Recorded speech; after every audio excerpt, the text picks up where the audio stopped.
Très bien, tout le monde, asseyez-vous. Et Monsieur Sonari, vous pouvez commencer.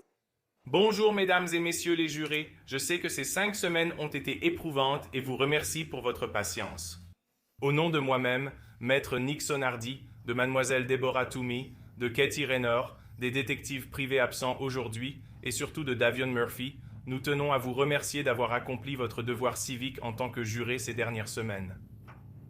Maintenant, alors que ces 4 messieurs sont assis ici aujourd'hui, et comme ce tribunal l'a déjà indiqué, il s'agit d'un procès conjoint, mais ce qui est encore plus important, c'est que vous devez juger M. Davion Murphy de manière indépendante et individuelle, même s'il est assis ici avec ces 3 autres messieurs. Et la raison pour laquelle j'attire votre attention là-dessus, c'est que pendant que vous étiez assis ici ces dernières semaines, vous avez examiné des centaines de pièces à conviction. Et parmi ces centaines de pièces, seules quelques-unes concerneront M. Davion Murphy.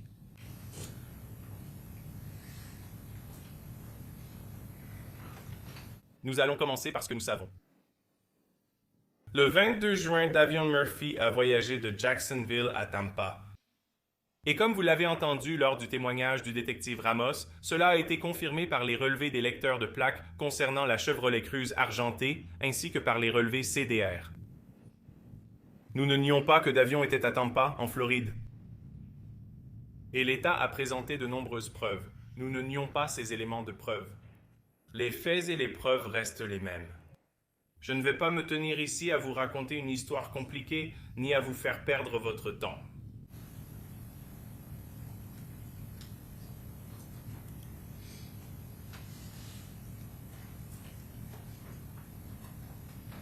Et encore une fois, ceci montre simplement les résultats LPR de Jacksonville à Tampa qui ont suivi la Chevrolet Cruze qui a finalement été reliée à Davion Murphy.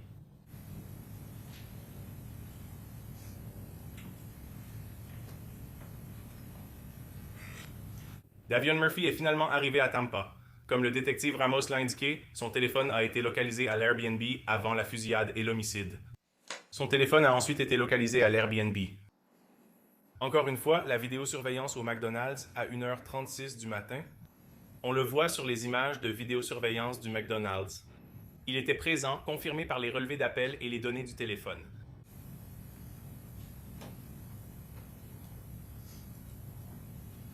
À 1h54 du matin, le 23 juin, ce que nous avons vu sur les relevés d'appel, c'est un appel sortant vers le téléphone portable de Rashad Murphy, ce numéro se terminant par 0925. Vous aviez entendu de la part du détective Ramos qu'il avait témoigné que Rashad Murphy avait laissé son téléphone à Jacksonville avec sa fiancée et la mère de ses enfants, Charmaine Steiger. Rashad Murphy n'est pas venu à Tampa avec le téléphone portable. Il n'avait pas de téléphone portable. Pourquoi est-ce important?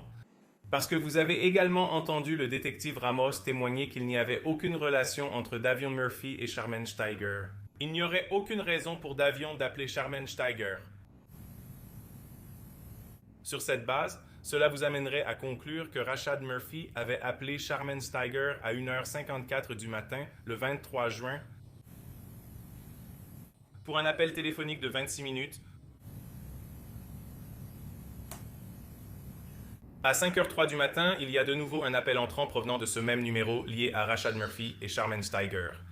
Encore une fois, à l'Airbnb comme lors du dernier appel. Celui-ci a duré 7 minutes. Pourquoi cet appel est-il crucial? Parce qu'au même moment, pendant les mêmes minutes, entre 4h56 et environ 5h, une photo de Bill Belichick a été enregistrée liée au compte iCloud de Davion Murphy. Davion Murphy n'utilisait pas son téléphone alors. Rashad appelait Charmaine à Jacksonville avec le téléphone de Davion Murphy. Vous avez entendu le témoignage du détective Ramos. Il n'y a eu qu'une donnée issue des réseaux sociaux concernant Davion Murphy. Il n'y a aucun message texte reliant Davion Murphy à l'un de ses accusés. Il n'y a aucune communication, même dans les extractions ou les données iCloud Apple des autres accusés, entre Davion Murphy, Isaiah Chance, Alicia Andrews et Sean Gathright.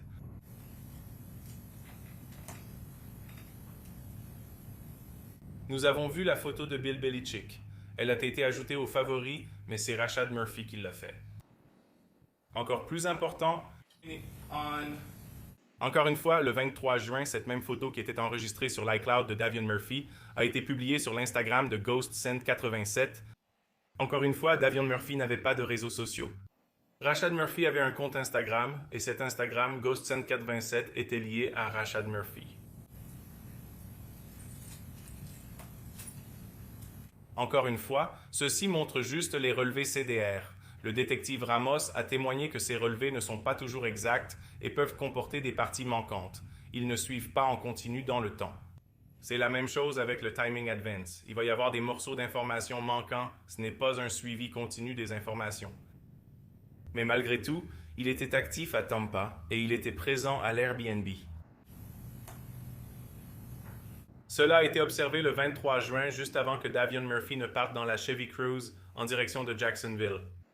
On le voit sur les images de la caméra Ring. L'État a beaucoup insisté là-dessus parce qu'ils ont dit que c'est la seule fois où il apparaît sur les images de la caméra Ring.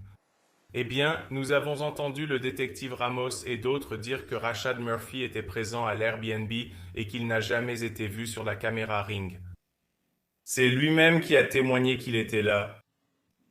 En fait, Ramos a même témoigné qu'il y avait déjà quelqu'un à l'intérieur de l'Airbnb quand Alicia Andrews est arrivée et ils n'ont pas pu déterminer qui était cette personne. Je vous soumets que le simple fait d'être vu une fois n'indique pas une conscience de culpabilité ou une tentative de se cacher ou de se dissimuler. Encore une fois, voici le trajet de la Chevy Cruze dans laquelle Davion Murphy se trouvait seul en direction de Jacksonville. À aucun moment, depuis qu'il quitte Jacksonville jusqu'à ce qu'il se dirige vers Tampa, puis qu'il quitte Tampa pour retourner à Jacksonville, ou plutôt pendant qu'il était à Tampa, ne voyons-nous Davion Murphy et ensuite Pala ensemble? Jamais. Et pourquoi? Ce n'était ni la voiture de sa famille, ni celle de son cousin. Il n'avait aucun lien avec cette Pala. Tout comme il n'a aucun lien avec Sean Gathright, Isaiah Chance ou Alicia Andrews. La seule chose qui relie Davion Murphy à cette affaire, c'est son cousin Rashad Murphy, avec qui il est venu ici le week-end du 22. Maintenant, ce qui n'a pas vraiment été précisé en détail clairement, mais j'y reviendrai dans un instant, c'est que pendant l'interrogatoire, on voit Davion Murphy mimer le fait de tenir une arme à feu. Ce qui est important à propos de cela, c'est que M. Davion Murphy est gaucher. Et donc, quand vous le voyez écrire et signer le formulaire Miranda, il signe de la main gauche. Quand il tient et mime cette arme imaginaire, il tire avec sa main gauche. Le tireur, extrait de la vidéo Tesla, est droitier, le tireur numéro 3, qu'il pense être Davion Murphy. Il tire avec sa main droite. L'État pourrait avancer l'argument qu'il n'est pas possible pour une personne de tirer avec la main gauche avec le fusil d'assaut, selon le témoignage de Jésus, parce que les cartouches sortiraient et vous toucheraient. Le tireur n'avait pas à s'en soucier grâce au récupérateur de douille sur cette arme.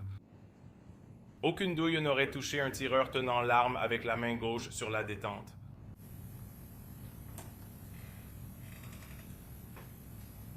Davion Murphy n'est vu que dans la Chevy Cruze. Stone ne le montre jamais en train de quitter l'Airbnb lors de la fusillade.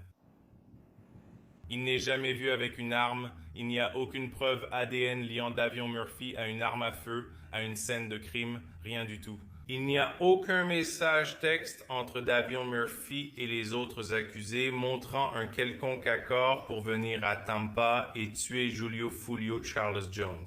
Il n'y a aucun accord pour cacher des armes à feu. Il n'y a rien.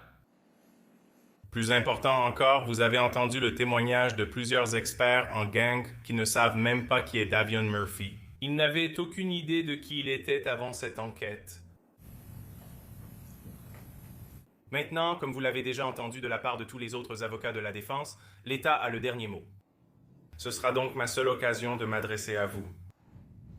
Je m'attends à ce que l'État insiste fortement sur l'entretien avec Davion Murphy et sur le fait qu'il a fallu près de 7 mois pour l'arrêter. Il n'a pas quitté Jacksonville, il a été arrêté directement à Jacksonville, au même endroit où il est allé après avoir quitté Tampa, il a été arrêté directement à Jacksonville. Il ne se cachait pas. Mesdames et messieurs du jury, Lors de votre sélection, on vous a demandé si vous aviez vu ou entendu parler de cette affaire aux informations ou à la télévision. C'est une affaire très médiatisée. Monsieur Murphy connaissait l'affaire à cause de la médiatisation. Il ne cherchait pas à se cacher, restant au centre de Jacksonville avec ses proches, conscient qu'en cas d'arrestation, la procédure serait longue. Vous avez entendu que cette affaire a eu lieu, que cet homicide a eu lieu en 2024. Nous sommes maintenant en 2026, presque 2 ans plus tard. Je dirais que, sur la base des preuves présentées, elles ne sont pas suffisantes pour prouver, au-delà de tout doute raisonnable, que Davion Murphy est coupable d'homicide, de meurtre au premier degré de Charles Jones, Giulio Fulio, de tentative de meurtre et de complot en vue de commettre un meurtre au premier degré. Merci.